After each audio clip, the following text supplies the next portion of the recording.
Wow, I'm sorry. 10 years of resentment and frustration. They probably didn't do it on purpose, and even if they did, it's not worth your time to stay mad about it because it's going to destroy your life. Happiness is so simple. Laughing increases endorphins. How many of you see Patch Adams? Right? A few of you? Patch Adams was one of those things. And even smiling. In fact, let's do an exercise right now. You might think it's silly, but it's amazing what it'll do to you.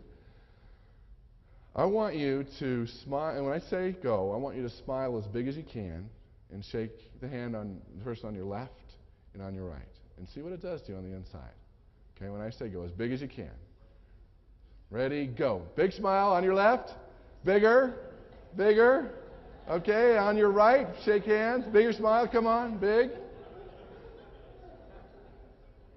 Wow. Now, a simple exercise that we forced. Can you feel a difference inside? Did you feel that? Wasn't that amazing?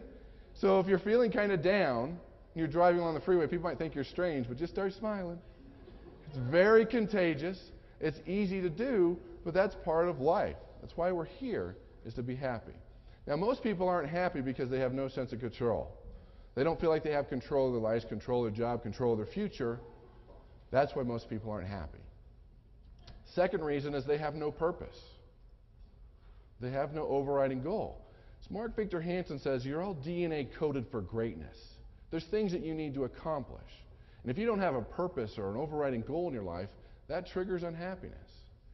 And I think the biggest one is conflicting goals.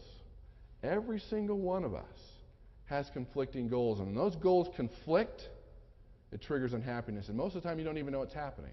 For example, conflicting goal in my life. I want to be a great father. I want to go all the football, baseball, soccer. I want to be there every night. I want to be successful in business. I want to be a speaker. Sometimes I'm on the road. Those conflict, don't they? And that triggers unhappiness. Now, just being able to identify is 90% of the solution. You have different conflicting goals that you need to identify in your life that are causing tension and frustration. And that makes a big difference. What are those conflicting goals? Think about it. What are those conflicting goals in your life? Write it down if you can think. What's conflicting? For many people, it's surprising, is they want to be wealthy, but the money's the root of all evil. Is that true? What is it? The love of money is the root of all evil. But we've been programmed our whole lives to think about, oh, if you have money. And it's amazing to watch parents and families when they see somebody driving a nice car, living in a nice home. What negative things do they say about that person? What do you hear? Probably not happy. They probably stole it. They stepped on somebody to get it. It's a trust fund baby. We say these negative things. Now, this is very important to understand. You cannot become what you despise. When someone drives a nice car, lives in a nice home, what should you say? Good for you. I'm happy for you. That's what it's all about. We live in abundance. There's plenty for everyone. Everybody can have whatever they want. But people despise. You cannot become what you despise. And you'd be amazed how many people have been programmed with that. And I've always been a big believer that the best thing you can do to help a poor person is not be poor. Think about it. We can talk about the Good Samaritan. We can talk about Abraham, Isaac, and Jacob. There's 3 reasons why we pursue wealth. This is my philosophy of money. First of all, you sleep better at night. Right? You can take care of your family.